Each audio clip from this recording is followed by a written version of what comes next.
Bueno, buenos días. El día de hoy hablaremos de cetoacidosis diabética, estado hiperosmolar e hipoglucemia. Mi nombre es Salvador Ledesma Guillén, soy médico residente de segundo año de anestesiología del Hospital Regional General Ignacio Zaragoza del Iste.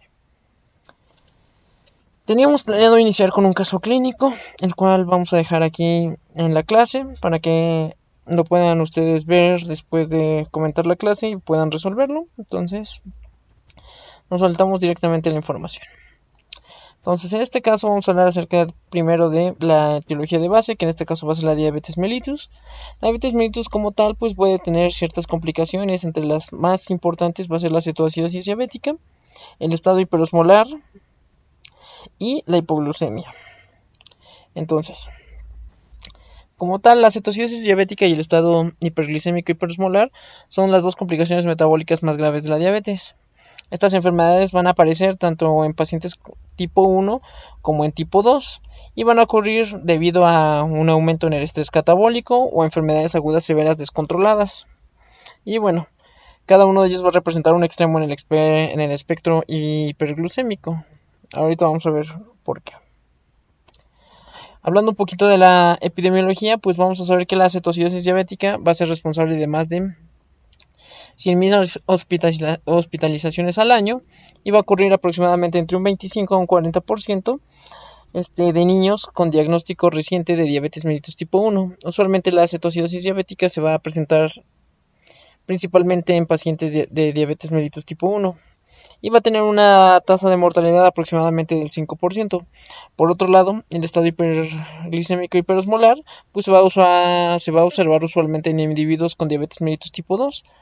Y bueno, va a tener una mortalidad asociada un poquito más alta, llegando incluso a ser hasta un 11%. Entonces, desde ahí empezamos a hacer un poquito de las diferencias entre una y otra. Una se va a presentar sobre todo en pacientes tipo 1 y otra en pacientes tipo 2, teniendo una mayor mortabilidad el, el estado hiperglucémico hiperosmolar. Aquí tenemos la tabla de diagnósticos de diabetes mellitus tipo 2, en la cual podemos ver los pacientes que llegan por descompensación por diabetes. Como podemos ver aquí, tenemos que los pacientes con insuficiencia renal, cetoacidosis, hipoglucemia, enfermedad renal crónica con diálisis, estado hiperosmolar, deshidratación, enfermedad renal crónica con hemodiálisis. Pero también tenemos las necrobiosis, en este caso los pies diabéticos, los procesos infecciosos, cualquiera que tipo que sea, e incluso enfermedades quirúrgicas, ya que este tipo de patologías puede pasar un poquito desapercibidas o pueden enmascarar más que nada los procesos quirúrgicos. Entonces eso es también de suma importancia. Pero como podemos observar, esto es del 2018 y son de los diagnósticos con los que llegan aproximadamente muchos de los pacientes con diabetes mellitus tipo 2. Ahora, hablando un poquito de la fisiología, vamos a saber que pues, un organismo sano aproximadamente va a tener niveles generales o límites de glucosa entre 60 y 100 miligramos por decilitro. La regulación de la concentración de la glicemia va a tener obviamente como finalidad asegurar un perfecto equilibrio entre la producción de glucosa y su consumo, o sea, no se debe de tener de más ni de menos como tal. Y bueno, este equilibrio se va a mantener gracias a los mecanismos hormonales y a mecanismos neurovegetativos. Y las principales hormonas que van a estar encargadas de esto pues van a ser la insulina, el glucagón, la hormona del crecimiento, los glucocorticoides, en especial el cortisol, la adrenalina, la tiroxina, la noradrenalina, etcétera, etcétera. Entonces, este desequilibrio entre las hormonas puede ser una de las grandes implicadas para que se puedan desarrollar estas enfermedades.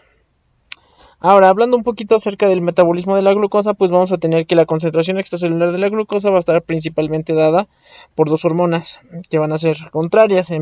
La primera va a ser la insulina y la segunda va a ser el glucagón. Bueno, cuando se va a aumentar la concentración de glucosa, esta va a ingresar a las células beta pancreáticas, iniciando eventos que van a conducir a la liberación de la insulina.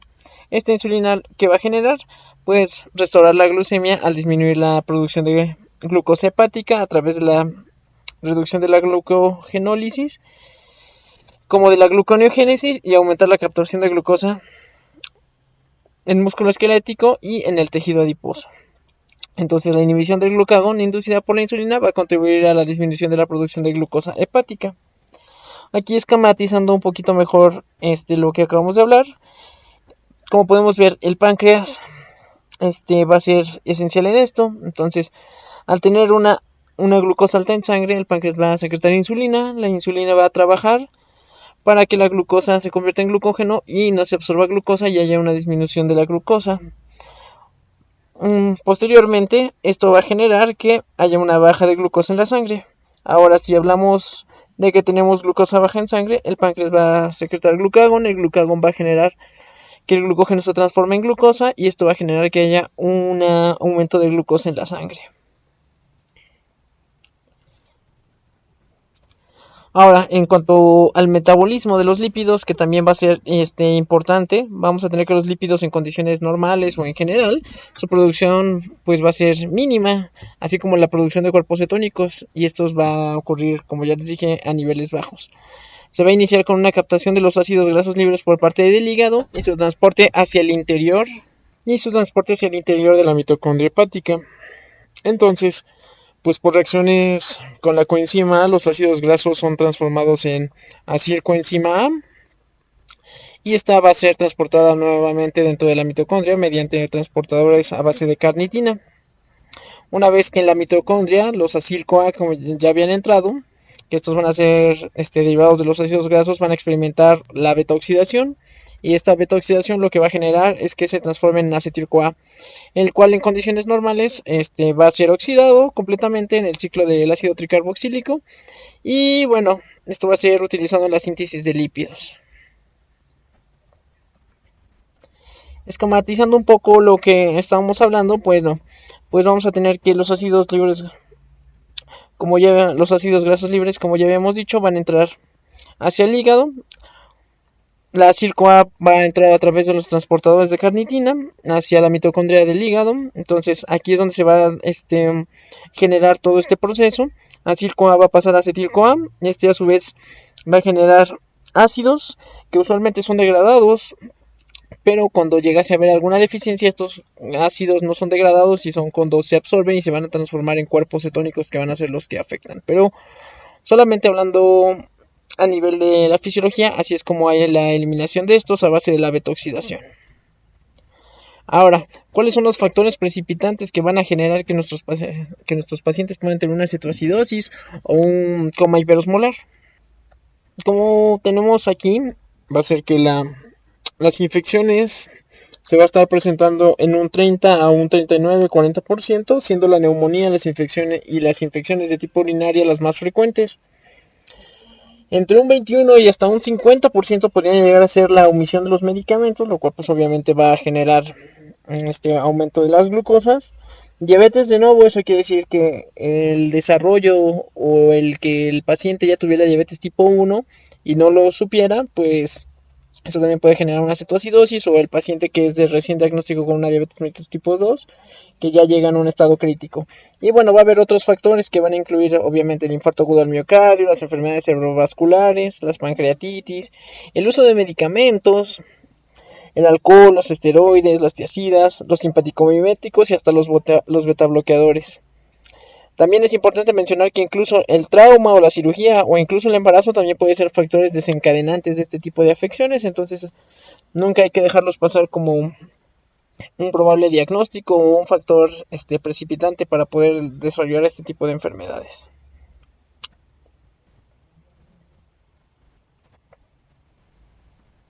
Ahora, aquí tenemos otra tablita de los factores precipitantes que pueden desencadenar en este caso la cetoacidosis diabética. Vamos a tener que las más comunes ya los habíamos mencionado: las infecciones, la mala adherencia a los tratamientos con insulina, diabetes de novo, que ya lo habíamos hablado, infartos.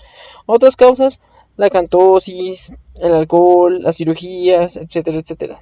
Y bueno, las principales causas de coma hiperglicémico hiperosmolar, pues la diabetes de novo también, la mala adherencia a los tratamientos también con insulina, las enfermedades agudas, en este caso las neumonías, las infecciones urinarias, los accidentes cerebrovasculares, infartos en ambos lados, y bueno, la diálisis peritoneal, falla renal, los medicamentos que también ya habíamos hablado, beta bloqueadores, diuréticos, fenitoína, propanolol, esteroides, etcétera, etcétera. Entonces, tener en cuenta los medicamentos, también las enfermedades de base, incluso el embarazo, traumas, cirugías, infartos, todo puede ser determinante para poder hacer un adecuado diagnóstico de nuestros pacientes y, bueno, saber cuáles son los factores precipitantes. Ahora ya hablando un poquito acerca de la fisiopatología de nuestras enfermedades tocadas en este tema, pues vamos a tener que las dos anomalías hormonales van a ser en gran parte por el desarrollo, bueno, van a generar el desarrollo de la cetoacidosis y del estado hiperglucémico e hiperosmolar, y sobre todo pues va a estar dado en pacientes con diabetes no controlada. Y esto va a ser por dos anomalías o dos efectos importantes, que va a ser la deficiencia o la resistencia a la insulina. En el caso de la diabetes de tipo 1, que va a ser por una deficiencia de insulina, y por el caso del tipo 2, que va a ser por una resistencia a la misma. Por otro lado, otro de los factores activadores o desencadenadores va a ser la activación de las hormonas contrarreguladoras, las cuales ya habíamos hablado anteriormente. Entonces, al ver una desestabilización en estos procesos, pues esto es lo que va a generar que nuestros pacientes tengan este tipo de afecciones. Entonces, si de por sí nuestro paciente tiene una resistencia a la insulina o tiene un déficit de secreción de la insulina, pues ya estamos rompiendo este equilibrio. Y a la vez que se rompe este equilibrio, las hormonas contrarreguladoras, al no tener este equilibrio, se siguen pues secretando tal cual, y pues esto es lo que va a generar nuestras enfermedades. Ahora, los mecanismos de regulación, pues vamos a entrar que la entrada, mecanismos que van a disminuir la glicemia, pues va a ser la entrada de glucosa en las células, la eliminación de la glucosa a través del riñón y la síntesis de glucógeno hepático y muscular.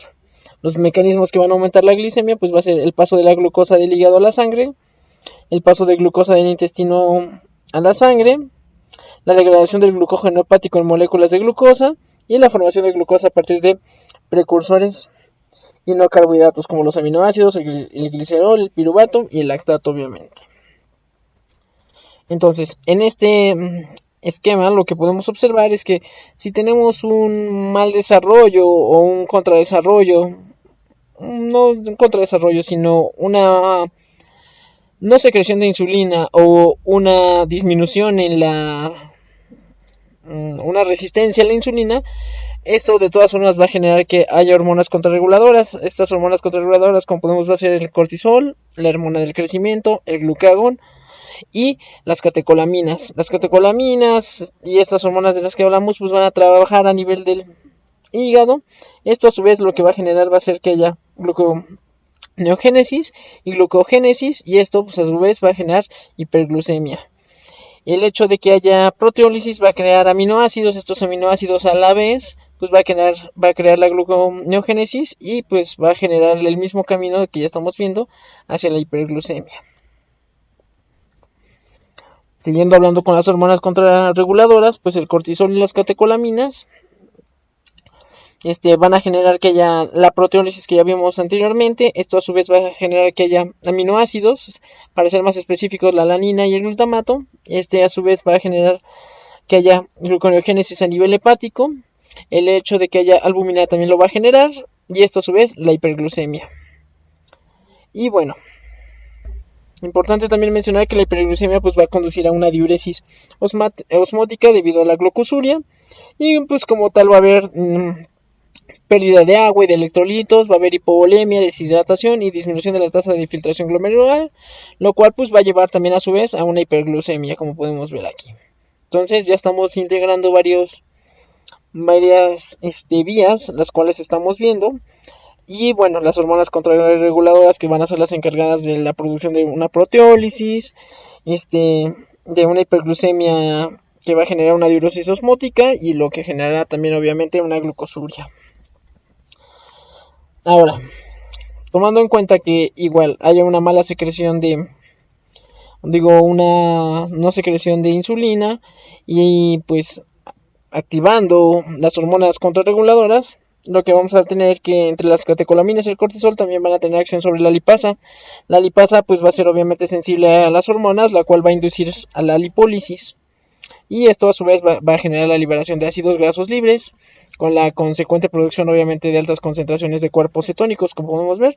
Los triglicéridos, se va a generar la lipasa que va a ser sensible a estas hormonas. Estas a su vez van a generar ácidos libres, grasos libres, que a su vez pues va a generar cuerpos cetónicos. Como habíamos visto en la guía anterior, al haber una alta producción, el hígado no los puede eliminar y esto pues va a generar con los cuerpos cetónicos.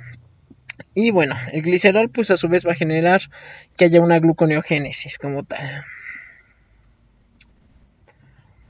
Ahora, ya entrando a nivel del hígado, lo que habíamos estado hablando anteriormente, el aumento en la producción de, obviamente, de los cuerpos cetónicos, pues va a exceder la capacidad de los tejidos periféricos para oxidarlos, lo que nosotros llamamos la beta-oxidación, y debido a que son ácidos, pues esto va a disminuir el pH sanguíneo y va a inducir obviamente a una acidosis metabólica. Entonces, como tal, la acidosis debido a la sobreproducción del ácido beta-hidroxibutírico y del ácido acetoacético va a causar alteraciones fisiológicas importantes, entre ellas, pues obviamente aumento de los iones plasmáticos, una disminución del bicarbonato como tal y un aumento concomitante del anión GAP, como podemos ver. Entonces, esta vía ya la habíamos visto anteriormente. Vamos a tener nuestro acetil coenzima A. Este va a entrar posteriormente a la mitocondria del hígado. Estos van a pasar por nuestros canales de carnitina. Se va a generar nuestra beta-oxidación adentro de la mitocondria. Usualmente el hígado puede eliminar estos ácidos, pero debido a que es una gran producción, esto va a generar que no se puedan eliminar estos ácidos y estos a su vez pues van a generar acetoacetato, acetonas y beta-hidroxibutirato, los cuales no se van a poder eliminar y lo que ya habíamos comentado. Ahora, debido a la pérdida de líquidos y debido a la diuresis osmótica inducida por la hiperglucemia, el déficit corporal de agua pues va a ser mayor de 6 litros en la cetoacidosis y en el estado hiperosmolar se ha hablado hasta de 9 a 10 litros, lo que va a representar una pérdida del 10 al 15% del peso corporal. Ya lo habíamos comentado anteriormente, también va a haber una pérdida o una disminución del bicarbonato, lo que a su vez pues va a generar una acidosis metabólica. Y bueno, los cuerpos cetónicos van a estar aumentados obviamente, esto va a generar también una hiperglucemia y ya lo que comentamos, una diuresis osmótica, una disminución de los electrolitos y una hipovolemia. Y este es un resumen de toda la fisiopatología que ya habíamos comentado, las hormonas contrarreguladoras, que son el inicio de estas, ya que estas van a seguir o van a estar aumentadas debido a que no hay una hormona que sea la contrarreguladora, en este caso la insulina, o va a estar muy disminuida.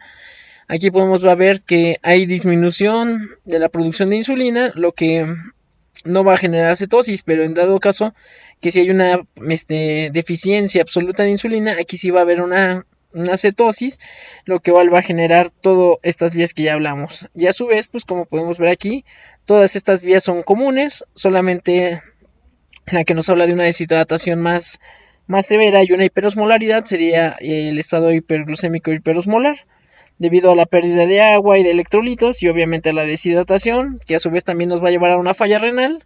Y bueno, esto genera obviamente también la hiperosmolaridad, como ya habíamos visto. Pero esta sería la vía común que estaría generando la fisiopatología de nuestras enfermedades.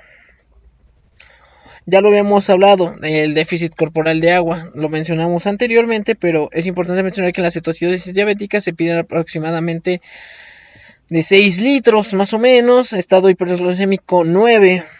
En cuanto al agua normal y no total, más o menos 100 mililitros por kilo, y en el estado hiperosmolar de 100 a 200 por kilo. En cuanto al sodio, como podemos ver, de 7 a 10, de 5 a 13 por el lado del coma hiperosmolar. En cuanto al potasio, de 3 a 5, y el potasio es de 4 a 6 de este lado. Y bueno, esto sería más o menos la cantidad de líquidos y electrolitos que se están perdiendo en cuanto a la fisiopatología o en base a la enfermedad que podamos estar presentando. Ahora, ¿cómo vamos a hacer el diagnóstico de estas enfermedades? Básicamente tenemos que tener una sospecha clínica. Entonces, lo primero es una clínica cardinal, que va a ser tener unos signos clínicos que pueden ser la poliuria, la nicturia, la polidipsia, con o sin pérdida de peso, obviamente.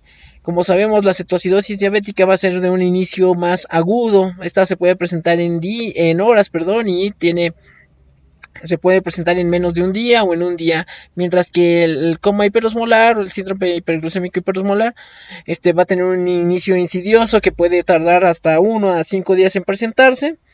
Por el lado de la acidosis, pues vamos a tener una acetonemia y vamos a tener síntomas como náusea y vómito, disnea, dolor abdominal, que puede ser o simular un dolor abdominal agudo, incluso de tipo quirúrgico. En cuanto al examen físico, pues vamos a tener respiraciones rápidas y profundas, que son llamadas la respiración de Kussmaul, el aliento afrutado o acetonas, debido a las vías que ya vimos cómo se producen. La temperatura puede ser baja, y usualmente cuando tenemos temperaturas bajas puede ser un mal pronóstico para nuestro paciente. Usualmente pues la cetoacidosis o el estado hiperosmolar pues van a ser también secundarios, como ya vimos, a los factores desencadenantes a infecciones. Entonces puede que tengamos a nuestros pacientes con fiebre.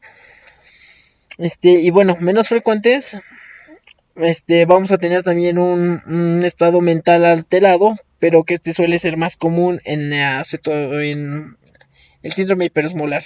Ahora, por el lado del síndrome hiperosmolar, pues ya lo comentamos, un inicio insidioso.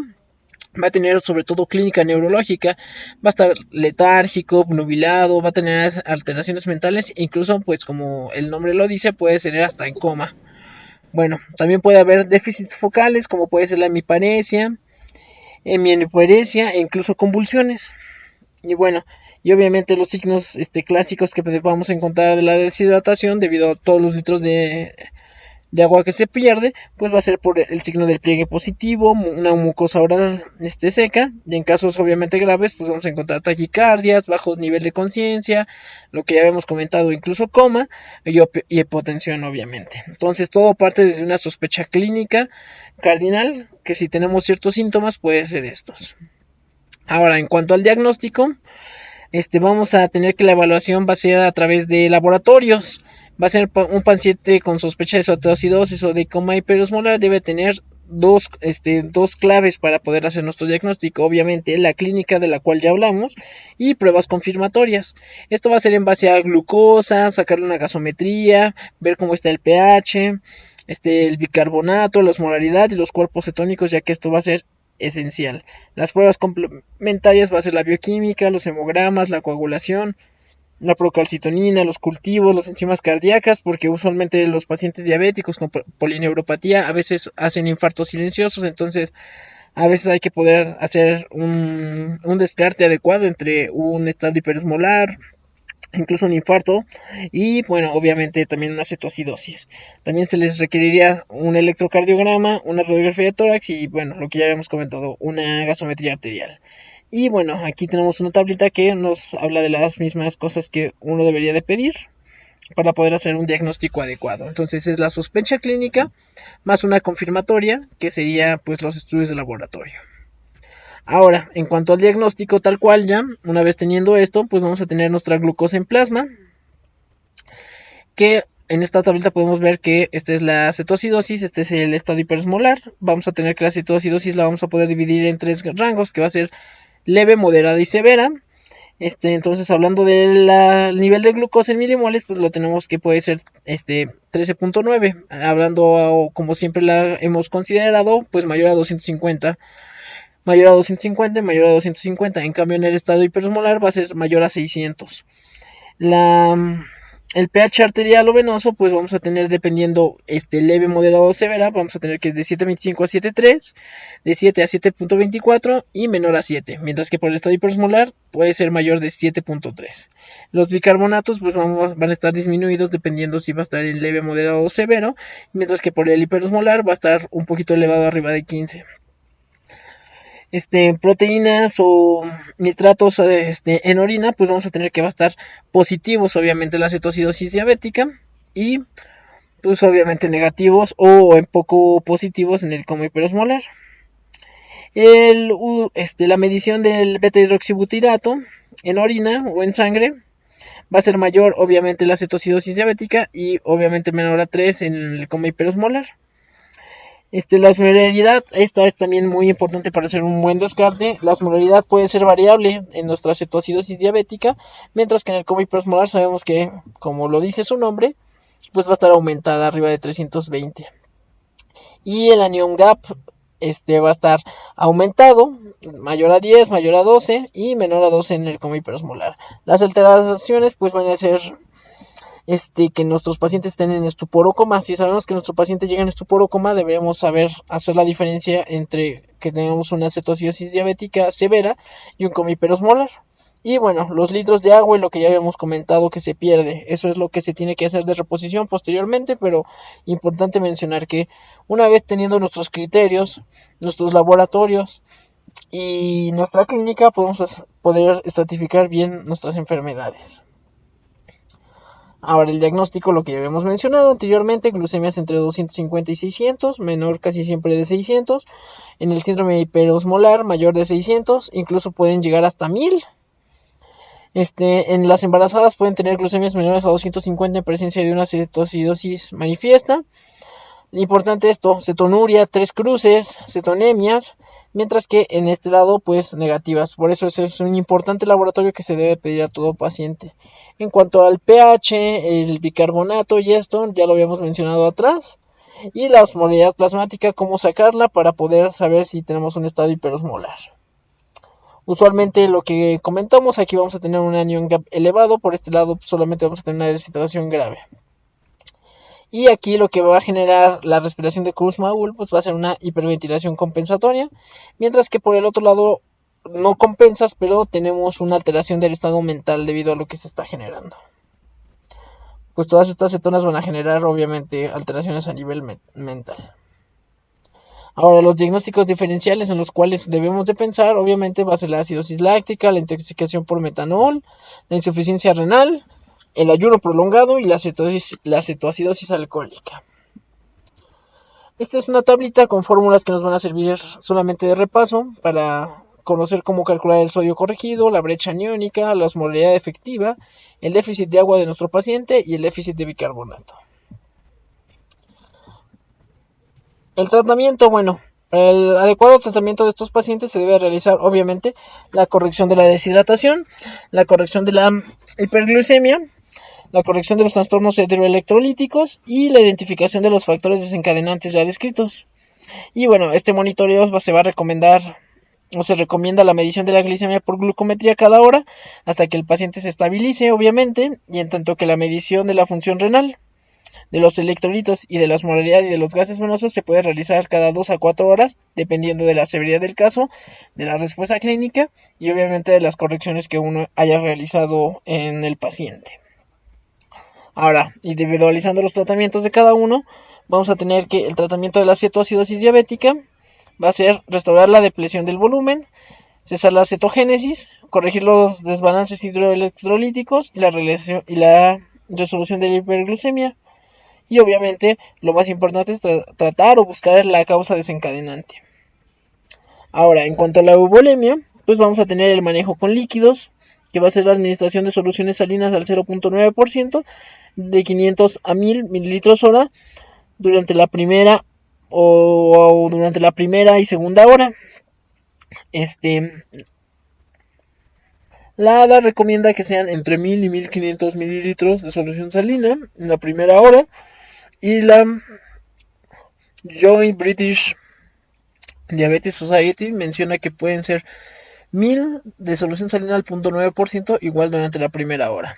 En cuanto a la velocidad de infusión, nos menciona que puede ser de 15 a 20 mililitros kilogramo hora, si lo queremos medir así. De 15 a 20 mililitros hora, o puede ser incluso, dependiendo, se puede disminuir a 4 a 14 mililitros kilogramo hora.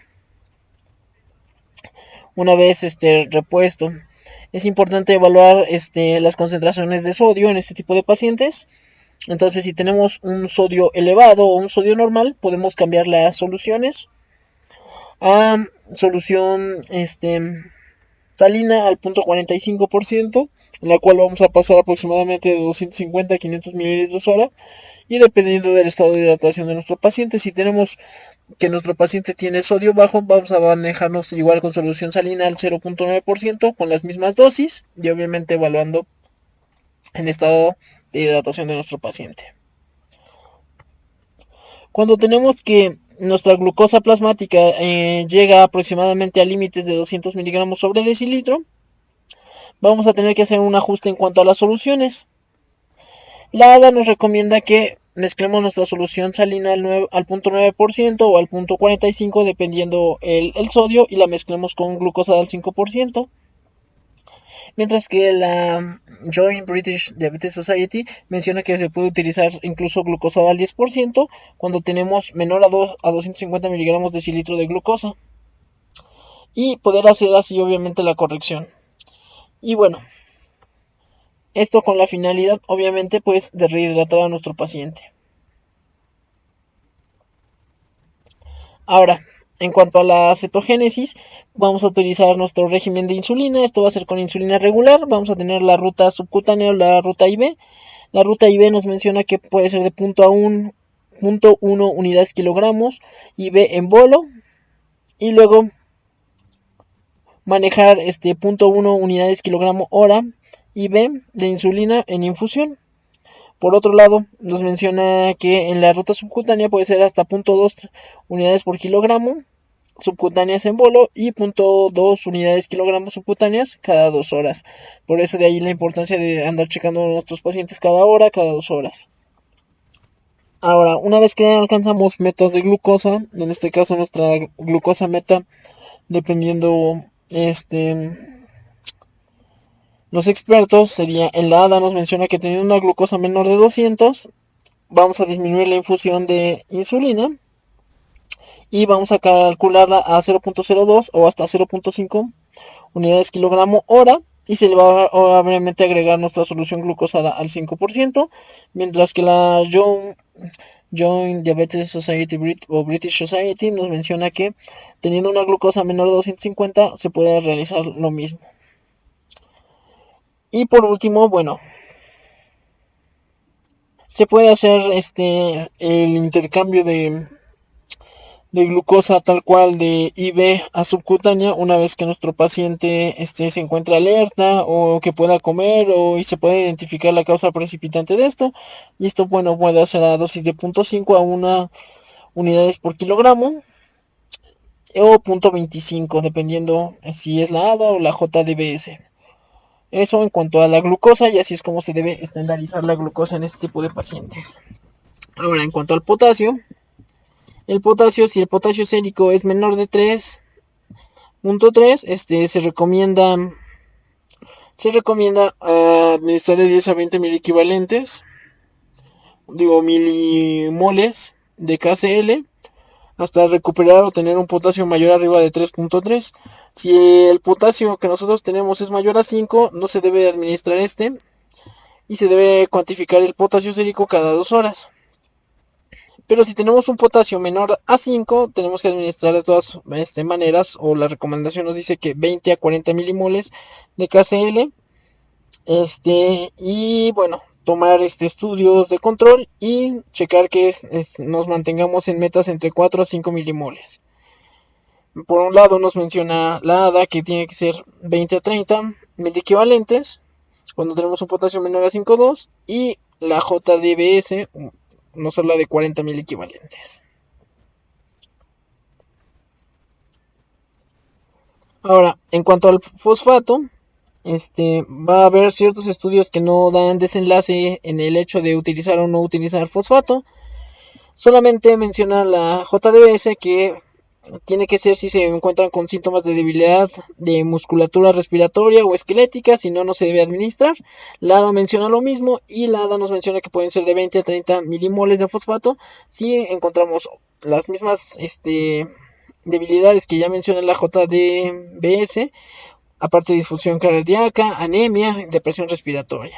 Por otro lado, el bicarbonato, la JDBS menciona que tiene que ser variable en cada uno de los pacientes, mientras que la ADA menciona que teniendo un pH menor a 6.9 se tiene que empezar a hacer la reposición de bicarbonato con 50.000 equivalentes de bicarbonato más 10.000 equivalentes de KCl para 2 horas, y luego se debe monitorizar obviamente al paciente el pH venoso cada 2 horas hasta que el pH sea mayor a 7.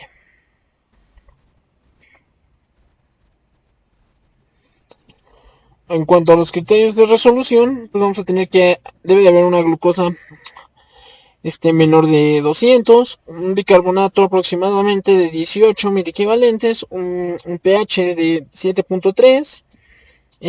La JDS nos habla de que tenemos que tener una cetonemia menor a 0.06 milimoles litro. Vamos a tener a un paciente que esté alerta, apto para la vía oral. Podemos pasar de administrar la insulina IV a insulina subcutánea y hacerle una revisión cada 2 horas. Y bueno, en cuanto a la insulina subcutánea, voy a administrar el 50% basal y el 50% en bolos rápidos, aparte de ya poderle dar su comida y dar un esquema de corrección tal cual. Y bueno, la solución es la bomba y esto ya lo vimos anteriormente, entonces solamente es cuáles son las metas que debemos de llegar. Ahora, en cuanto al tratamiento del estado hiperosmolar, va a ser un tratamiento similar, que va a ser la restauración y la depresión de volumen, corregir la osmolaridad plasmática obviamente, la resolución de la hiperglucemia y tratar la causa desencadenante, que es el factor principal en este tipo de cosas. Obviamente va a ser en un mayor tiempo. El factor desencadenante es lo importante a tratar en esto. Ahora, en cuanto a la fluidoterapia, va a ser muy similar a la fluidoterapia como ya habíamos comentado anteriormente. El hecho de que tratemos a estos pacientes con la rehidratación adecuada es debido a que van a tener glucemias elevadas, obviamente va a estar muy deshidratado, y en el caso de la enfermedad del síndrome hiperosmolar, pues vamos a tener más pérdida de líquidos que en la cetoacidosis diabética. Y bueno, es importante mencionar todo esto. Tenemos pautas similares en cuanto a la rehidratación de los pacientes. Y es importante mencionar también aquí que nos menciona a manera de cambio que la JDBS menciona que cuando la glucosa baja de 70 a 100 miligramos por decilitro, también va a disminuir la osmolaridad aproximadamente de 3 a 8 miliosmoles por kilo hora. Entonces, tener en cuenta más o menos cuánto está disminuyendo nuestra osmolaridad en cada uno de nuestros pacientes, y la pauta tiende a ser similar en cuanto a la rehidratación. En cuanto al camino de la insulina, tenemos que va a ser un camino muy similar, lo que ya habíamos comentado, al igual que el camino de la reposición de potasio. Bueno, los criterios de resolución en este caso sí son diferentes. La osmolaridad, bajarla lo más que se pueda, obviamente, de menor de 310 es lo indicado. Una glucosa menor de 250, que es muy parecido a lo que nos mencionaba la JDBS, en la cual nos habla también de que tener glucosas menores a 250 sería lo ideal, en vez de llegar a 200 como usualmente lo pone la ADAP. Entonces, glucemias entre 180 y 270 para 24 horas. Obviamente, reiniciar la vía oral y evitar que nuestro paciente se encuentre estuporoso o en coma como tal. Continuar con la rehidratación conforme a los esquemas que vimos anteriormente. Y la insulinoterapia subcutánea sería lo ideal, en vez de andar todavía o dejar a pacientes con bomba. Ahora, complicaciones que puede haber con este tipo de enfermedades, pues la principal serían edemas cerebrales. Este se va a presentar sobre todo en niños y en jóvenes, sobre todo en diabetes tipo 1. Y bueno, esto se puede prevenir, obviamente, pues manteniendo pues, glucosas abajo de los estándares normales. Otra de las cosas que se pueden, complicaciones serían las complicaciones hidroelectrolíticas, tanto la hipo como la hipercalemia, las hipoglucemias, que ahorita hablaremos un poquito de ellas, y obviamente pues las acidosis metabólicas hiperclorémicas, debido a la alta administración de soluciones salinas. Por eso es importante ver el sodio que se administra, bueno, el sodio que tiene nuestro paciente en laboratorios, para pues no generar de todas formas una acidosis metabólica hiperclorémica. Y obviamente esto, pues como ya dijimos, pues puede ser secundario a los grandes volúmenes de cloruro de sodio que se está administrando. Y también checar la función renal de nuestros pacientes, debido a que así como el paciente se encuentra deshidratado, el gran volumen de líquidos que se están metiendo tienen que ser pues también expulsados de alguna u otra manera como tal. Y bueno, pues checar también la función renal. Aquí también menciono los signos de alarma para edema cerebral en este tipo de pacientes. Y bueno, una vez sabiendo hacer la diferencia entre uno y otro, podríamos regresar al caso clínico del inicio, el cual va enfocado a estas dos enfermedades que ya mencioné. Se puede sacar todo tipo de estadificar a nuestro paciente y saber en qué tipo de enfermedad está y si sí, en cómo se clasifica. Y ya sería cuestión de darle una pauta en base al peso de nuestro paciente y todo esto. Ahora, hablando un poquito de la hipoglucemia, como último tema a tratar, bueno, pues vamos a tener que la ADA ha definido la hipoglucemia en pacientes con diabetes con todos los episodios de una concentración de glucosa plasmática normales o baja y puede que tenga o no síntomas. Y esto a su vez pues puede que haya una exposición a daños al individuo o no los haya. Se puede decir que no se ha identificado un nivel de glucosa específico que vaya a definir como tal la hipoglucemia, ya que los umbrales glucémicos entre cada paciente puede generar diversos síntomas y entre ellos pues se debe estadificar a cada paciente como siempre hemos dicho. Entonces podemos tener un paciente diabético que teniendo 60 de glucosa ya empieza a presentar síntomas, como puede tener otro paciente diabético que puede tener 50 y aún no presentar ninguna. Entonces los límites habituales que se deben de tomar como referencia, pues como ya sabemos, lo normal sería entre 60 a 100 en un paciente normal. Los límites habituales en un paciente anormal, normal, ya serían de llamar la atención abajo de 60, perdón. El límite sería entre 50 y 55. Y los diabéticos usualmente tienden a tener una alarma cuando tenemos 70 miligramos sobre decilitro de glucosa, pero le digo, eso cada paciente es diferente, se tiene que estadificar y hay pacientes que lo muestran y hay pacientes que no. Las concentraciones bajas de glucosa en la sangre pues van a amenazar obviamente la vida y pueden causar unos síntomas, lo que ya lo que ya habíamos platicado, y pues si presentan unos síntomas ya dependerá de cada paciente. En cuanto a la epidemiología, pues sabemos que la diabetes tipo 1 va a ser un trastorno ya con déficit de insulina y pues va a ser tratada como tal con insulina y puede presentarse 8 episodios de hipoglucemia aproximadamente leve a moderada al mes y un episodio grave al año, teniendo en cuenta entre un 6 a un 10% de los pacientes van a fallecer por hipoglucemia. Ahora, por otro lado, la diabetes tipo 2 tiende a presentar entre 2 a 3 episodios leves o moderados de hipoglucemia al mes, mientras que puede tener hasta 2 eventos graves cada 5 años. Entonces, como podemos ver, es más común en la diabetes tipo 1, las hipoglucemias, aunque pues también no se descarta en el tipo 2. Y bueno, vamos a tener que también va a haber hipoglucemias en pacientes pues no diabéticos, que no es tan común, pero se va a presentar en 36 personas por cada 10.000 ingresos hospitalarios. Ahora, en cuanto a las hipoglucemias, pues la vamos a poder clasificar en leve, moderada y grave o severa. La leve nos habla de aquella persona que es incapaz de conseguir y tomar por él mismo, que es capaz, perdón, de conseguir y tomar por él mismo glucosa ante la sintomatología. La moderada es que precisa ayuda de otra persona para que pueda consumirla. Y bueno, puede haber ligeras alteraciones de conciencia, aunque él puede ingerir por sí mismo. Y la grave es cuando un paciente tiene un nivel de conciencia tan bajo que impida la propia ingesta de estos. Y obviamente necesita atención sanitaria. Ahora, en cuanto a la etiología, vamos a tener diversas etiologías que pueden generar esto. Los fármacos, obviamente, la insulina, que ya habíamos hablado, los secretagogos, que son los principales en la diabetes tipo 2, la insulina en la diabetes tipo 1. Alcohol y otro tipo de medicamentos, las enfermedades, la insuficiencia cardíaca, la insuficiencia renal, sobre todo la insuficiencia renal es de mencionar aquí, igual que la insuficiencia hepática debido al metabolismo de eliminación y de absorción de nuestros medicamentos, el hecho de que puedan estar recirculando más este tipo de medicamentos y puedan generarlo, y por eso el motivo de poder ajustar las dosis de estos medicamentos como tal.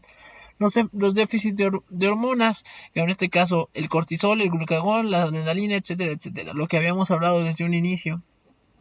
Las hormonas contrarreguladoras, al tener una administración de insulina, por así decirlo, alta y tenemos algún déficit hormonal, pues ahora el déficit es contrario, a diferencia de la cetoacidosis o del comiperoosmolar, donde va a haber una deficiencia de insulina y las hormonas contrarreguladoras se van a seguir secretando. Aquí, pues, si estas hormonas se encuentran deficientes y la insulina se absorbe de manera exógena por cómo se le inyectan, pues son aumentos de insulina que no son contrarrestados por las hormonas. Tumores que no son de células de los islotes pancreáticos también, los hiperinsulinismos endógenos, que pueden ser por insulinomas, y las hipoglucemias accidentales, o en este caso también pueden ser dolosas, cuando alguien pues quiere hacer el mal, por así decirlo, o incidentales cuando accidentalmente toma medicamentos que no sabían que era para eso, o se pasan el medicamento, etcétera, etcétera, etcétera. Ahora, la regulación de la glucemia. ¿Cómo va a ser la regulación de la glucemia? Usualmente cuando tenemos una glucosa arterial baja, ya habíamos hablado anteriormente cómo es que funciona el páncreas para secretar esto, y hay una disminución de la insulina, hay un aumento del glucagón, a su vez pues va a actuar a nivel del hígado, el hígado pues va a generar la producción de aumento de la producción de la glucosa, y así es como se va a poder hacer todo este tipo de seguimiento. Obviamente va a haber órganos que necesitan primero que nada la glucosa, en este caso va a ser el corazón, el cerebro, el riñón, entonces, bueno, el déficit obviamente del que el páncreas genere que haya menos insulina, a su vez va a haber diversos formas de contrarrestar en base a las hormonas contrarreguladoras, en este caso pues a nivel de las suprarrenales, obviamente el aumento de la adrenalina, a nivel de las neuronas simpáticas, pues obviamente la secreción de la noradrenalina y de la acetilcolina, aumento de estas a su vez pues van a trabajar a nivel de hígado, de riñones, para que se pueda generar más glucosa. Obviamente también el cortisol, el aumento del cortisol, pues por la corteza suprarrenal, pues va a generar que también haya aumento de la glucosa, así como la de la hormona del crecimiento. Esta pues a su vez va a ser secretada a través del cerebro por la hipófisis. Y bueno, aumento del cortisol. Entonces todo este tipo de hormonas contrarreguladoras va a generar que haya síntomas. Esos síntomas a su vez va a generar que haya ingestión o necesidad de glucosa. La glucosa posteriormente, si uno la puede ingerir, pues va a poder tener aumento de la glucosa. Esto va a generar un aumento en la producción de la glucosa y obviamente pues se van a restaurar los signos y síntomas normales.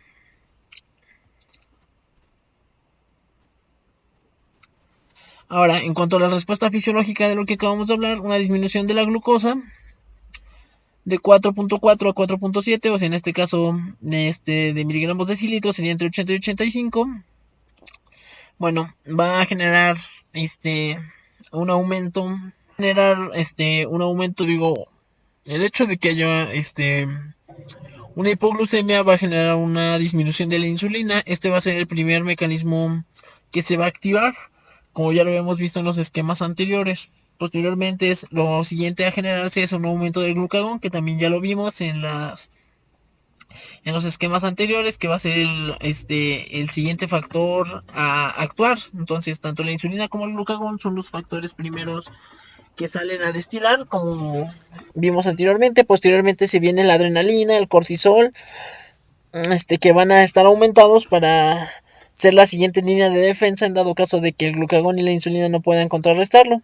Y obviamente esto va a generar funciones anormales. Ahora, aquí como podemos ver en nuestra tabla, el hecho de que baje la insulina y tengamos glucemias entre 80 y 85, aquí es donde se empieza a activar los principales mecanismos. Posteriormente, el aumento del glucagón para tratar de subir la glucosa se presenta entre los 65 y 70 miligramos sobre decilitro.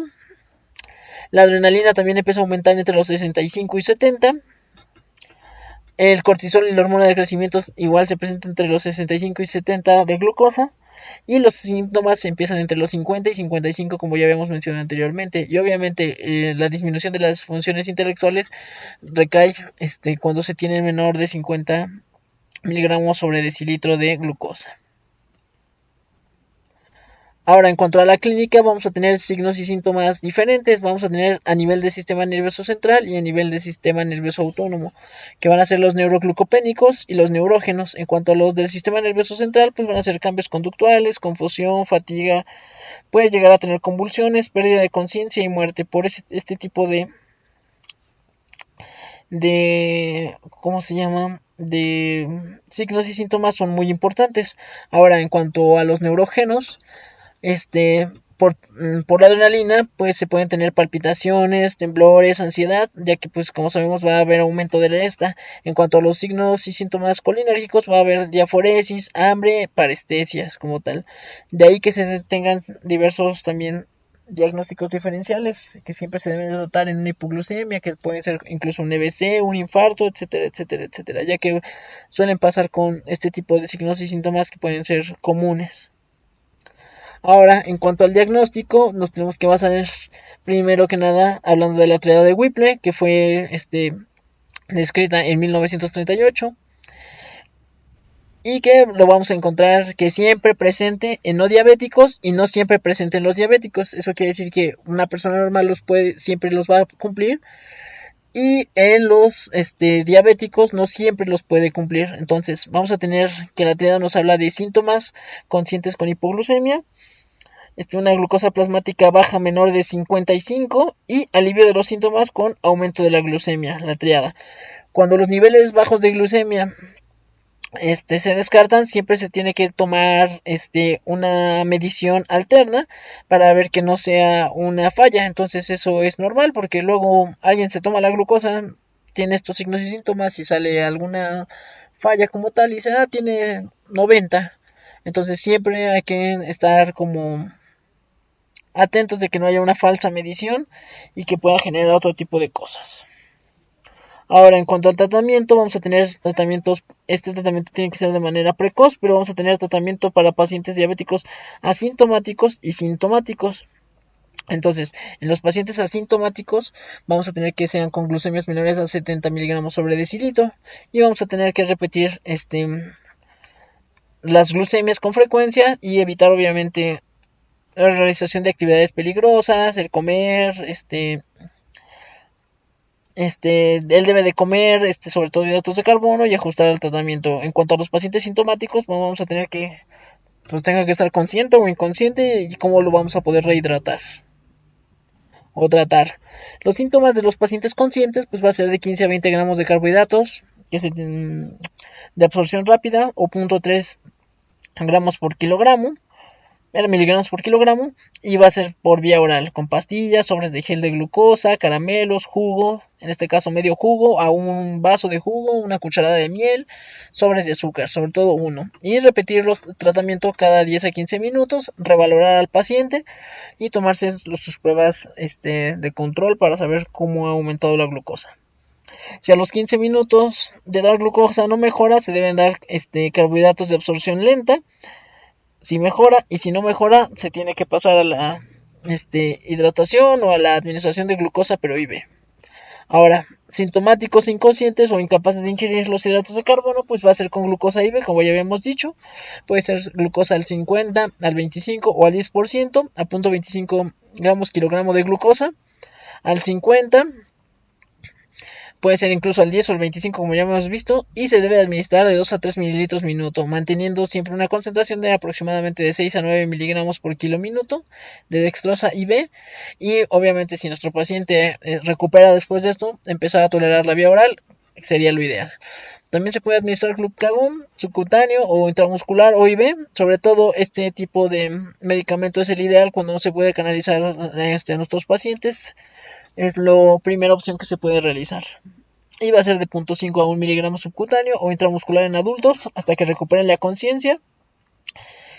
Puede que presente náuseas y vómito, pero bueno, es importante tenerlo como una ayuda de rescate en dado caso de que no podamos canalizar a nuestro paciente. Bueno, en dado caso de que se necesiten dosis mayores, se tiene que hacer otro tipo de rastreo en este tipo de pacientes.